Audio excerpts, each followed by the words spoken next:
네, 우리가 지난주에 믿음이 능력이 어떻게 나타나는지에 대한 말씀을 함께 나누었는데요. 오늘 말씀도 이 믿음이 어떠한 능력으로 또 우리 가운데 보여지는가라는 부분으로 이어지고 있습니다. 그런데 지난주의 말씀과 이번 주의 말씀은 약간 좀 다른 양상의 능력이에요. 지난주에 믿음으로 사람들은 어떻게 했습니까? 전쟁에서 이겼습니다. 그들이 약속한 것을 받기도 했고, 또한 그들은 멸망을 피하기도 하고, 때로는 그들은 죽음에서 구원을 받기도 하고, 연약한 그들이 믿음으로 강하여지는 놀라운 역사가 일어났지요. 이와 같은 믿음의 역사가 일어났던 것을 우리에게 말씀해 주었다면, 오늘 말씀은 좀 그것하고는 좀 반대되어지는 말씀입니다. 어떤 사람이 믿음을 가졌더니 그 믿음 때문에 조롱을 받습니다. 박해를 받습니다. 학대를 받습니다. 옥에 결박됩니다. 갇힙니다. 때로는 떠돌아며 궁핍한 생활을 하게 됩니다. 그의 삶 가운데 온갖 어려움이 그치지 않는 그와 같은 삶으로 마무리되어지는 겁니다. 어쩌면 믿음이라는 것은 우리에게 이와 같은 양면의 모습을 보여주고 있어요. 믿음으로 능력을 행하기도 합니다. 그러나 또 한편으로 믿음으로 어떠한 고난과 환난이 와도 넉넉히 이겨내게 하는 것, 이것이 바로 믿음이라는 거예요. 많은 사람들은 믿음의 어쩌면 전반적인 모습을 원하겠죠. 하나님, 믿음으로 저의 연약함이 강함되기를 원합니다. 믿음으로 죽음을 이기기를 원합니다. 믿음으로 전쟁에서 승리하기를 원합니다. 믿음으로 하나님 내 안에 능력이 나타나기를 원합니다. 많은 사람들은 이것을 꿈꿀 겁니다. 하나님, 믿음으로 제가 학대와 조롱과 여러 가지 궁핍 속에서도 견뎌내기를 원합니다. 하나님, 믿음으로 제가 정말로 수많은 어려움 중에서도 하나님 정말로 이 어려움을 넉넉히 싸워내기를 원합니다. 이와 같은 기대하는 경우들이 그렇게 많지는 않을 겁니다. 그런데 오늘 말씀은요, 35절부터 38절까지 도리어 믿음으로 수많은 고난과 죽음과 같은 어려움을 어떻게 이겨낼 수 있는지, 그리고 이것을 이겨낼 수 있는 그 원인이 무엇인지 바로 믿음 때문이다 라고 우리에게 말씀해 주고 있습니다. 저와 여러분들에게 믿음이 있다면 우리는 어떤 어려움이 와도 감당할 수 있어요. 그런데 믿음이 없으면 어려움이 오면 배교하는 거죠. 때로는 우리의 신앙을 포기하는 거예요. 하나님을 붙드는 것을 놔버리는 거예요. 이것은 바로 믿음의 있고 없고가 결정한다라는 거예요. 저와 여러분들에게는 믿음이 있어 하나님이 기뻐하시는 삶 가운데 끊임없이 붙어 있기를 주님의 이름으로 축원을 드립니다. 특별히 오늘 말씀을 보면 이 믿음이라는 것은 더 좋은 것을 선택하도록 만든다라는 거죠. 35절에 보면 이렇게 기록합니다. 여자들은 자기의 죽은 자들을 부활로 받아들이기도 하며 또 어떤 이들은 더 좋은 부활을 얻고자, 즉 더 좋은 것을 얻고자 때로는 다른 것들을 포기하는 경우죠. 세상 사람들이 생각할 때 가장 좋은 것은 무엇입니까? 예전에 보면 속담에 이런 속담이 있잖아요. 개똥밭에 굴러도 이생이 낫다. 그렇죠? 예, 그렇죠. 산 개가 죽은 뭐보다 낫다고요? 정승보다 낫다. 그렇죠? 뭐예요? 한마디로 어떻게 해서든지 살아라 라는 거예요. 그렇죠? 죽으면 끝이에요. 무조건 살아야 돼요. 내가 개똥밭에 굴러도 살아있는 이생이 낫고, 살아있는 개가 아무리 명예와 권력이 높았던 그 정승, 정말로 나라의 그 2인자라고 할 수 있는 그 떵떵거렸던 그 죽은 사람보다 낫다는 거예요. 뭐예요? 살아있는 게 낫다라는 거죠. 그래서 이 세상에 있는 많은 사람들은 최고 우선 과제가 어떻게 해서든지 살자예요. 삶을 포기하는 것만큼 가장 어리석은 것이 없는 거죠. 그래서 인생에 있어서 가장 중요한 것은 생명, 때로는 나의 삶이 되겠죠. 그런데 35절 말씀을 보면은요, 이것하고는 전혀 반대되는 어쩌면 사람들이 있어요. 어떤 이들은 뭐예요? 더 좋은 부활을 얻고자 고문과 구차히 풀려나는 것을 원치 않는다라는 거예요. 고문당하면요, 때로는 옥에 내가 갇히면요, 어떻게 되겠어요? 생명은요, 꺼져가겠죠. 목숨을 잃겠죠. 때로는 정말로 어떻게 보면 이 땅에서 살아내야 되는데 그 살아내는 것을 포기하는 그와 같은 결정 아니겠습니까? 속담하고는 어울리지 않아요. 그죠? 어떻게 해서든지 살아나야 돼요. 어떻게 해서든지 생명을 유지시켜 나가야 돼요. 그러면 좀 더 나은 기회가, 괜찮은 삶이 펼쳐질 수 있을 것이라고 세상은 우리에게 말하지요. 그런데 어떤 이들은요, 그렇지 않다라는 거예요.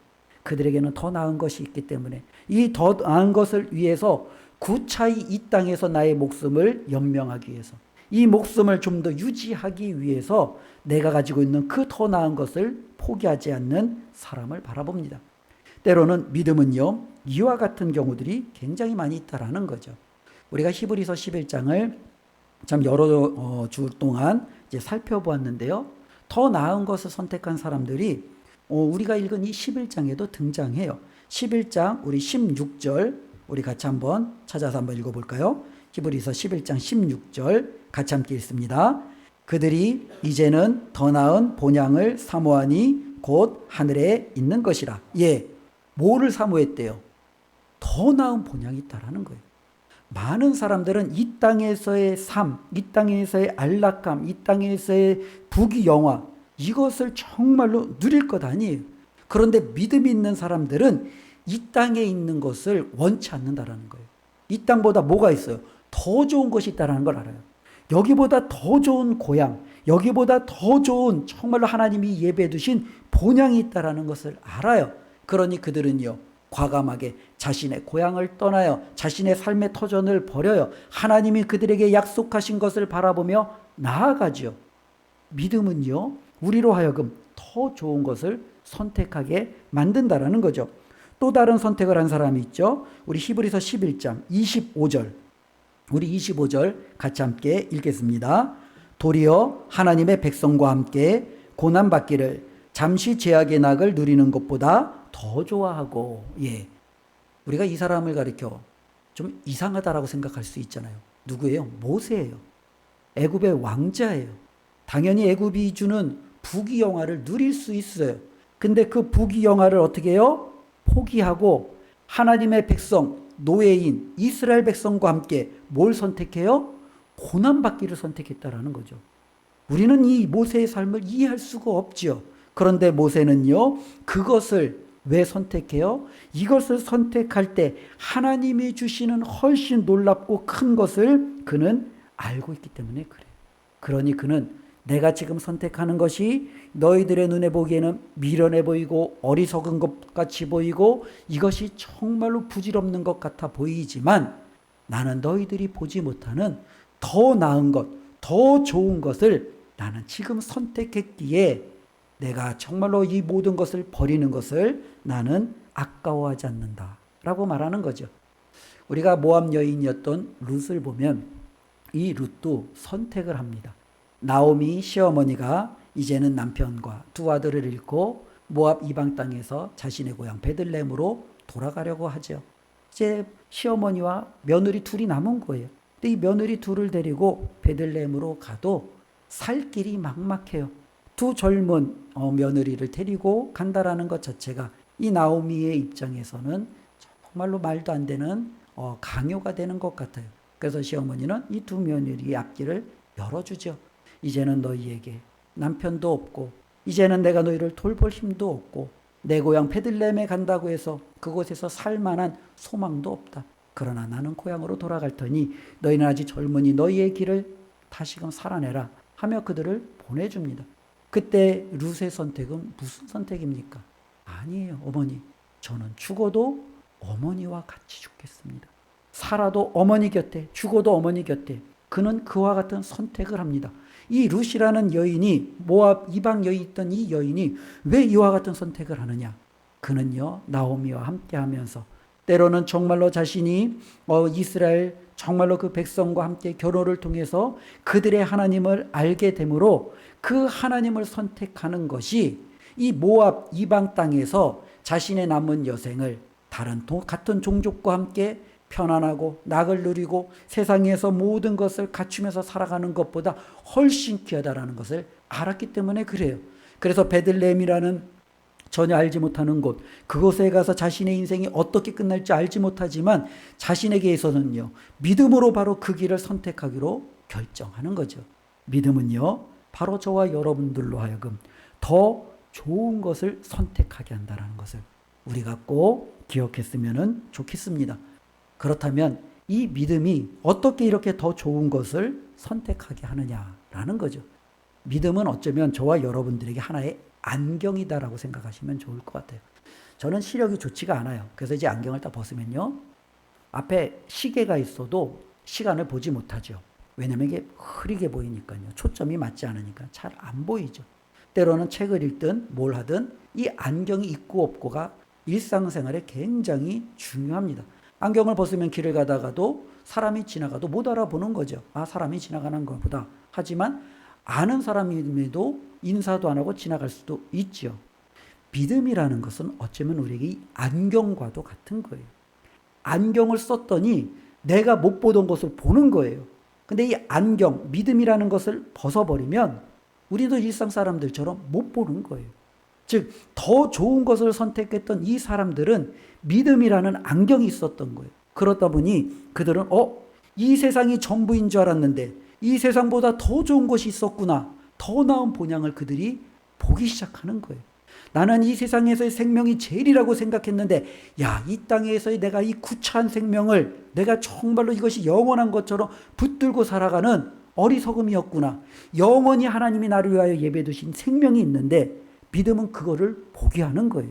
그래서 이 믿음이라는 것은 저와 여러분들로 하여금 우리가 가장 가치 있는 것을 선택할 수 있도록 만들게 하는 능력이 되는 거죠. 세상에 있는 많은 사람들은요, 그들도 더 좋은 것을 얻기 위해서 애를 써요. 그렇죠? 더 좋은 직장을 얻기 위해서 얼마나 많은 애를 쓰는지 모릅니다. 언어도 영어뿐만 아니라 다른 제2외국어도 여러 애를 해요. 자격증도 참 많이 따요. 요즘에는 경험도 많이 필요하니까 참 많은 젊은이들이 경험도 해요. 해외여행에 대한 경험, 때로는 NGO 같은 비영리 단체에 들어가서 행하는 경험, 때로는 자신의 삶 가운데 일반 사람들이 누리지 못했던, 행하지 못했던 그런 경험들을 통해서 이런 모든 것이 하나가 뭐가 돼요? 스펙이 되는 거예요. 그래서 스펙이 돼가지고 그것을 쌓고 쌓아서 좀 더 나은 직장, 그리고 좀 더 빠른 어쩌면은 인생의 진급, 성공, 때로는 권력을 쟁취, 이와 같은 것을 위해서 사람들은 달려갑니다. 그런데 어떠한 사람은요, 똑똑하지 않아요. 유능하지 않아요. 때로는 다른 사람들하고 비교했을 때 정말로 학력이라든지 아니면 재능이라든지 그렇게 완벽하게 갖춰진 것이 없어요. 근데 그 사람은요, 직장에 들어갔더니 말단부터 시작해도 조금만 지나면 부장이 돼. 조금만 지나면 임원이 돼요. 조금만 지나면 회사의 가장 중요한 중역이 돼요. 도대체 저 사람은 왜 갑자기 그렇게 돼요? 알고 봤더니 그 회사 오너의 아들이래요. 딸이래요. 예, 오너나 딸이 되면 스펙이 필요가 없는 거예요. 그렇죠? 오늘날에는 뭐 그렇지 않습니다라고 뭐 얘기할 수도 있겠지만 우리가 일상적으로 바라보면은요, 그들보다 세상에 똑똑한 사람들이 얼마나 많은데요. 그들보다 세상에서 더 많은 스펙을 쌓은 사람들이 얼마나 많은데요. 능력 좋은 사람들이 얼마나 많은데요. 그런데 신기하게도 그들은요, 그런 것들을 갖추지 않았음에도 불구하고 그냥 인생에서 승승장구하는 거예요. 왜요? 정말로 그 오너의 자식이라는 그 하나 때문에. 어쩌면 믿음이라는 것은요, 저와 여러분들에게 이와 같은 길이라는 거예요. 우리가 하나님 앞에 설 때 수많은 사람들은 이 하나님 앞에 어떻게 해서든지 잘 보이기 위해서 세상에서 마치 스펙을 쌓는 것처럼 여러 가지 것들을 그들은 정말로 싸움으로 하나님 앞에 좀 더 나은 것을 얻지 않을까, 그렇게 생각할지 모릅니다. 그런데 믿음은요, 그렇지 않다라는 거예요. 저와 여러분들이 스펙을 쌓는 길을 알려주는 게 아니라 바로 저와 여러분들이 하나님의 자녀가 되는 그 연결고리를 제공해 준다라는 거예요. 그래서 믿음이 있다 보니 하나님이 저와 여러분들에게는 너가 어떠한 스펙을 쌓았어, 이걸 보는 게 아니라 믿음으로 너는 내 자녀구나, 하나님이 저와 여러분들을 있는 그대로 받으신다라는 거예요. 세상은요, 믿음을 몰라요. 세상은요, 믿음을 무시해요. 그런데 하나님은요, 믿음을 보세요. 그리고 하나님은 그 믿음 있는 자를 하나님은 책임지신다라는 거예요. 그렇기 때문에 이 믿음은요, 저와 여러분들에게 더 나은 것을 보게 하고 때로는 그것을 얻게 하는 유일한 통로라는 것을 우리가 말씀을 통해서 다시 한번 기억하셔야 됩니다. 그러니 우리에게 믿음이 있다면 우리는요, 둘 중에 고민할 필요가 없는 거예요. 세상의 온갖 부귀영화와 하나님이 주신 더 좋은 것 가운데 우리는 고민하지 않아요.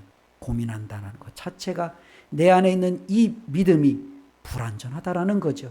온전한 믿음이 있으면 우리는 정말로 모세와 아브라함과 어쩌면 이와 같은 선택을 정말로 가감없이 정말로 행했던 이들처럼 당연히 더 좋은 것을 선택하는 저와 여러분들이 될 줄로 믿습니다. 그런데 이 믿음이라는 것은요, 우리에게 더 좋은 것을 얻도록 하는데 문제는요, 이것을 얻기 위해서 우리가 거쳐야 할 과정이 만만치 않다라는 거예요. 여기에 문제가 있는 거예요. 특별히 오늘 본문의 35절부터 38절까지 보면은요, 어떠한 과정이 있습니까? 조롱, 채찍, 결박, 감옥에 갇히고 돌이나 톱이나 칼에 죽임을 당하고 짐승의 가죽을 입고 유리하고 때로는 궁핍과 환난과 학대를 받고 광야나 산이나 동굴이나 토굴에서 비참하게 살아가는 이와 같은 삶을 그들은 어떻게 해요? 다 겪었다라는 거예요. 그리고 나서 그들은 그럼에도 불구하고 하나님 앞에 더 좋은 것을 위해서 믿음을 포기하지 않고 그 모든 것을 누렸다라고 성경은 기록하고 있어요. 우리는 그렇게 생각할 수 있죠. 하나님, 우리가 이왕 믿음 가졌으면 그냥 하나님 한 번에 좋은 거 주시면 되는데 왜 이렇게 힘든 과정을 거쳐야 됩니까? 라고 말하는 거죠. 이 부분에 대해서 참 많은 어려움이 있어요. 우리는 하나님이 아니기 때문에 하나님의 정확한 뜻을 알 수는 없습니다. 그러나 우리는 말씀을 통해서 어느 정도 유추해 볼 수는 있어요. 이 고통이라든지 이 고난과 죽음과 같은 이 어려움이 근본적인 원인은 우리가 아니에요. 하나님은 아니에요. 이 원인은 어디에 있어요? 우리의 죄 때문에 이 원인이 시작되어졌다라는 거예요. 하나님이 처음 창조하신 세상에는요, 이와 같은 고통이 있지 않았어요. 이와 같은 정말로 부주의함이 있지 않았어요.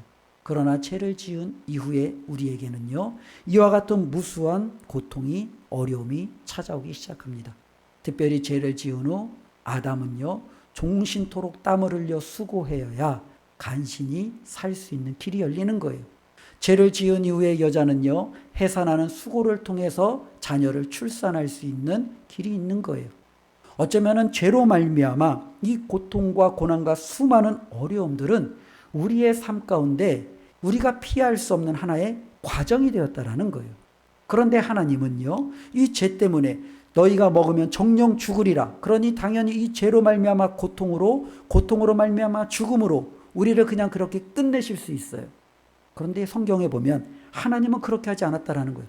죄로 말미암아 고통과 죽음으로 달려가는 우리를 어떻게 해서든지 하나님은 다시금 살리시기로 하나님은 선택을 하시고 하나님은 그렇게 우리 가운데 간섭하고 계시다라는 거예요.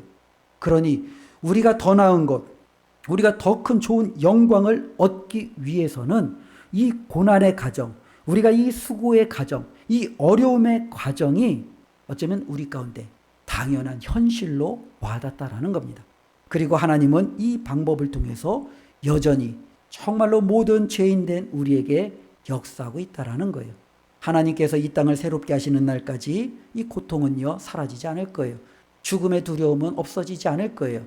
그러나 그것이 저와 여러분들을 완전히 짓누르고 우리를 무너뜨리지도 않을 거예요. 이 과정을 통해서 하나님은 우리를 살리시고 고치시고 이끄시고 하나님의 뜻 가운데 온전히 우리를 세워 나가실 거예요. 그 과정이 힘들고 어렵겠죠. 그러나 믿음은요, 그것을요, 감당케 한다라는 거예요. 저와 여러분들에게 믿음이 있어 이것을 감당하는 은혜가 있기를 주님의 이름으로 축원을 드립니다. 특별히 이 고통의 이유 중에 하나가 많은 부분들이 있는데 두 가지만 말씀을 드리면 첫 번째는요, 고통과 이 어려움을 통해서 우리는 뭘 얻게 되냐면 생명을 얻게 돼요. 근데 이 생명은 우리의 육체의 생명뿐만 아니라 하나님이 근본적으로 주고자 하는 우리의 영적인 소생함이에요. 바울과 실라가 빌립보라는 데 가서 복음을 전했던 때가 있어요. 이 빌립보에서 복음을 전하는데 한 귀신 들린 여자가 이 바울을 쫓아다니면서 자꾸 회방하는 거예요. 소리 치르면서 막 그 복음 전도를 방해하는 거예요. 그러니까 이 바울이 귀신 들린 그 여종을 바라보며 하나님의 말씀으로 그 귀신을 쫓아내죠. 그러니 그 여종이 온전한 정신이 된 거예요. 그런데 이 온전한 정신이 됐으면 좋은 일이잖아요. 그런데 이 온전한 정신이 되었더니 굉장히 싫어했던 사람이 있어요. 누구냐면 그 여종의 주인이에요. 왜냐하면 귀신 들려서 아마 이 여종이 오늘날처럼 무당처럼 신들린 사람처럼 점도 보고 하면서 이 주인이 상당한 재물의 이득을 보았던 것 같아요. 그런데 이 이득을 이제 그 여인이 이제 자신의 여종이 온전한 정신이 되니까 놓쳤잖아요. 그러니까 화가 나가지고 사람들을 선동을 해가지고 이 바울과 실라를 복음 전하는 이 두 사람을 붙잡아다가 그들을 매질하고 이제는 빌립보 감옥에 이제 그들을 감금해 버립니다. 엄청난 고통이죠. 우리가 바라보면 이해할 수 없죠. 주님의 복음을 증거하다가 귀신 들린 사람들을 치료했고 복음을 증거했는데 왜 하나님은 우리에게 정말로 이렇게 몸에 상처가 나서 쓰러질 만큼 매질하고 감옥에 투옥시키고 이런 어려움을 주는가? 우리가 알 수가 없잖아요. 근데 이제 그 뒤로 사도행전에 보면 어떤 일이 일어납니까? 바로 이제 빌립보 감옥에 있던 바울과 실라가 그 감옥 안에서도 하나님 앞에 찬송과 기도를 드립니다. 그때 갑자기 지진 같은 게 일어나는 것 같더니 모든 감옥 문이 열리는 거예요. 그리고 바울과 실라를 묶어놨던 모든 착고가 다 풀리는 거예요. 감옥에 있었던 모든 사람들이 언제든지 나올 수 있는 거예요. 그러나 바울의 권면으로 한 사람도 나오지 않죠. 그러나 그 상황을 보았던 이 빌립보 감옥의 간수장은요, 모든 죄수가 도망갔다라고 생각을 하고 자결하여 자신의 책임을 면하려고 하죠. 그러나 바울을 통해서 모든 사람이 도망갔지 않음을 깨닫고 이 간수장이 바울에게 엎드립니다.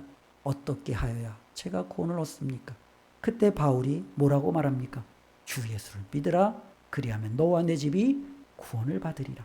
그때 바로 이 간수장과 그의 온 집안이 세례를 받고 예수님을 믿고 구원받는 역사가 일어납니다. 어쩌면 우리의 이 모든 과정을 볼 때 바울이 고난을 받지 않았다면, 그가 빌립보 감옥에 그가 투옥되지 않았다라면, 정말로 그에게 일어나는 무수한 어려움이 그에게 닥치지 않았다라면 아마 이 빌립보 간수장과 그 온 집안의 가족의 구원은요 이루어지지 않았을 거예요. 그러나 감옥에 들어감으로 그들을 만나고 정말로 그들이 해결할 수 없는 문제를 하나님의 능력으로 해결함을 그들이 체험하고 난 후에 그들은 복음을 받아들이고 예수를 믿는 놀라운 역사가 일어납니다. 그리고 이렇게 일어난 빌립보 교회는요, 바울이 정말로 순교하는 그날까지 바울과 얼마나 끈끈하게 이어지는 동역된 교회가 됐는지 모릅니다. 누누이 말씀드리지만 바울이 개척한 교회가 정말로 많아요. 근데 많은 바울이 세운 교회 가운데 끝까지 바울 편에서 기도와 때로는 금전적으로 협력하며 바울에게 힘이 되었던 교회는 거의 빌립보 교회가 유일해요. 다른 많은 교회들은요, 좋은 교회들도 있지만 여전히 그들 가운데는요 바울을 힘들게 하고 아프게 했던 교회들이 더 많아요. 그러나 끝까지 이 빌립보 교회는요 마지막 순간까지 바울에게 힘이 되었던 교회죠. 이와 같이 고난을 통해서 하나님은 바울을 통해서 그 빌립보에 교회를 세우고 간수장과 그 온 집안을 구원시키는 거죠. 우리가 이와 같은 성경 얘기는 많이 있잖아요. 요셉을 한번 들어보십시오. 그는요 정말로 너무나도 긴 시간 동안 고난을 받았어요. 그는 정말로 이해할 수가 없는 거죠. 왜 자신이 형들에게 의해서 노예로 팔려가야 되는지, 그가 왜 애굽에 정말로 오해를 쓰고 감옥에 투옥되어야 되는지, 그가 왜 애굽에서 정말로 먼 고향을 떠난 그곳에서 그렇게 살아가야 되는지, 나중에 그가 정말로 형들과 그 아버지를 만났을 때 그는 깨닫고 고백하잖아요. 하나님께서 당신들을 살리시려고 나를 먼저 이곳으로 보내셨습니다 라고 고백하잖아요. 그의 고난을 통해서 그의 온 가족이 구원을 받는 역사가 일어나는 거죠. 우리는 이것을 알 수 있습니다. 더욱더 절정적인 이와 같은 놀라운 역사를 보여준 사건이 있죠. 예수 그리스도께서 이 땅에 오셨습니다. 채찍과 조롱과 십자가에 달려 죽으셨습니다. 성경은 뭐라고 말합니까? 그가 채찍에 맞음으로 우리가 나음을 입고 그가 죽으심으로 저와 여러분은 살리심을 받게 되었습니다. 예수 그리스도의 고난과 그분의 죽음이 없으면 저와 여러분들의 생명은 여전히 하나님의 진노 가운데 머물러 있을 수밖에 없어요. 그런데 예수 그리스도께서 이 땅에 오심으로 모든 고난과 죽음을 그분이 친히 감당하심으로 우리는요 살 수 있는 소망과 놀라운 은혜가 주어졌다라는 거예요. 우리에게 하나님께서 고통을 허락하시는 이유가 여기에 있을 수 있다라는 거예요.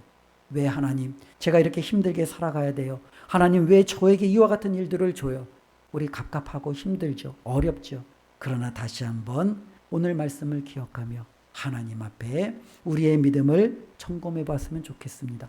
하나님께서 더 나은 것을, 더 좋은 것을 주시려나 보다.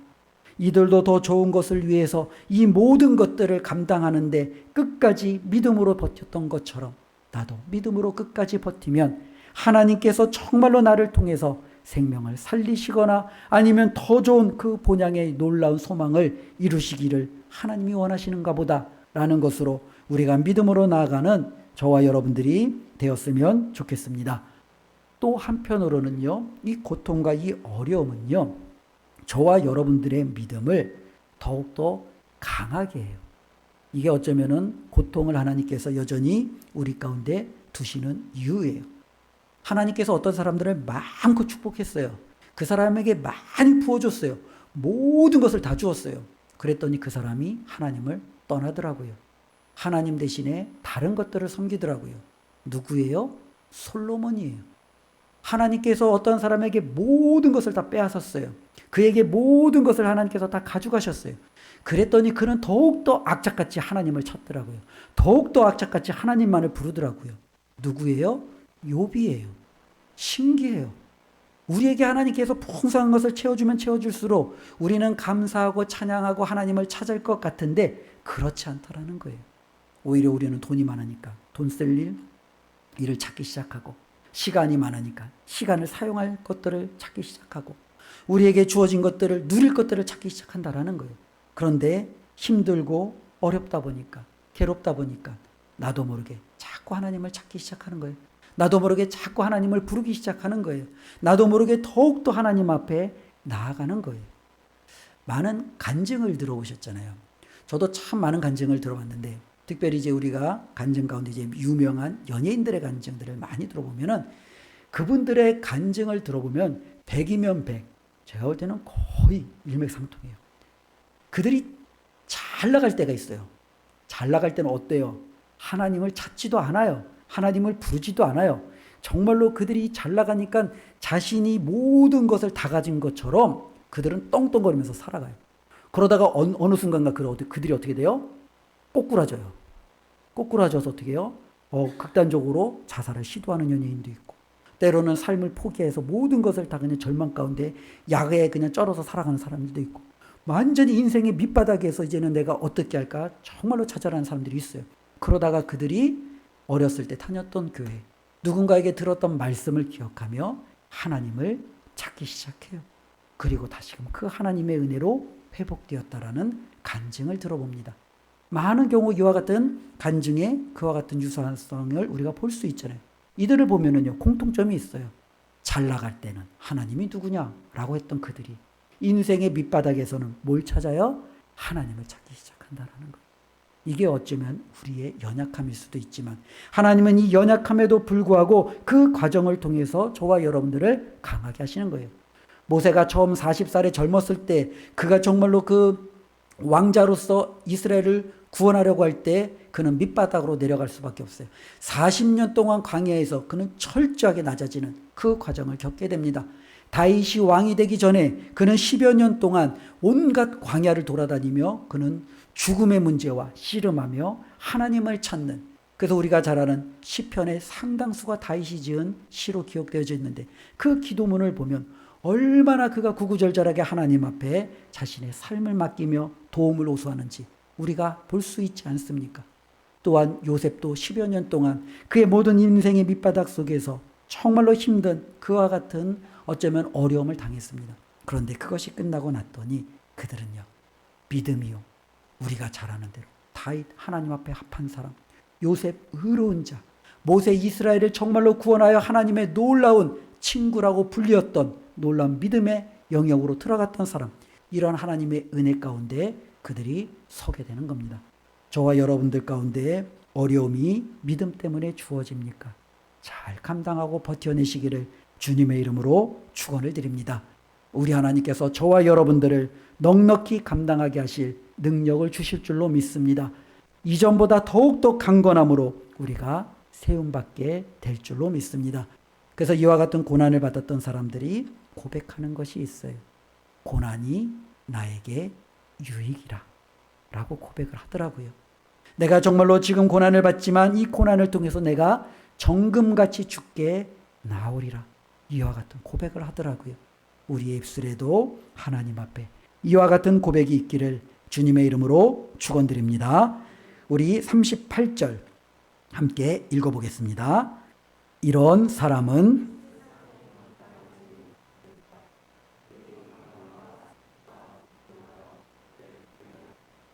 예, 38절 보니까 이런 사람은 세상이 감당하지 못하느니라.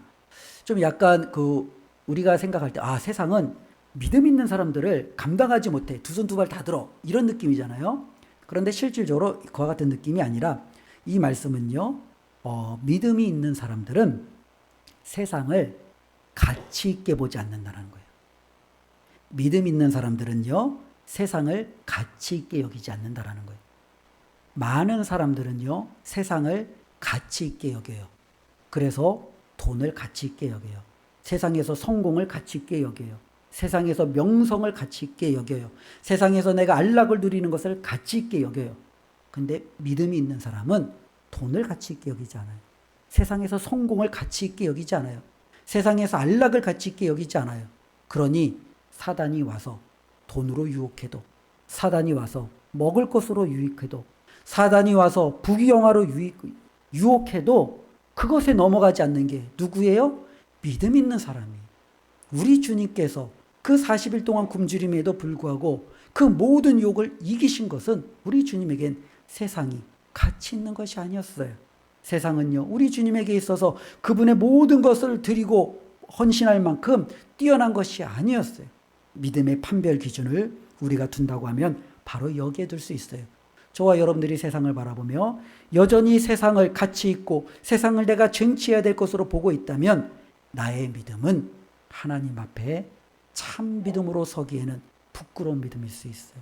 그러나 저와 여러분들이 세상을 가치 있는 것으로 여기지 아니하고 이들처럼 정말로 내 생명을 구차히 연명하기 위해서 내 믿음을 포기하는 것이 아니라 더 좋은 부활을 위해서 이 땅에 있는 내 생명과 내가 누리는 모든 것들을 정말로 내가 가치 있게 여기지 아니하고 하나님의 것을 붙든다면 우리의 믿음은 참 믿음이 되는 줄로 믿습니다. 저와 여러분들의 믿음이 이와 같은 참 믿음이 되기를 바랍니다. 바로 이들에게 우리 하나님께서 놀라운 약속을 이루어 주셨습니다. 하나님, 우리에게 믿음 주셨습니다. 이 믿음으로 더 나은 것을 선택하고 더 나은 것을 누리고 하나님 앞에 정말로 온전히 서셔서 하나님 앞에 칭찬과 그 부귀영화와 하나님이 주시는 놀라운 약속을 선물로 받으며 믿음으로 승리하는 저와 여러분들 모두가 되시기를 주님의 이름으로 축원드립니다. 기도하겠습니다. 하나님, 감사합니다. 세상에 있는 많은 사람들은 세상에 있는 모든 것들을 가치 있게 여기며 그것을 선택하며 그것을 취하려고 애를 씁니다. 그러나 하나님, 우리는 더 좋은 것을 보기에 더 나은 것을 선택했기에 세상의 것을 포기하고 하나님 앞에 붙어 있는 것을 선택하였습니다. 하나님, 우리의 믿음이 결코 우리의 선택이 어리석지 않음을 깨닫게 하여 주시고 하나님 앞에 서는 날까지 믿음으로 이겼던 이 믿음의 선배들처럼 우리도 믿음으로 끝까지 승리하며 나아갈 수 있도록 도와주시옵소서. 예수님의 이름으로 기도드리옵나이다. 아멘.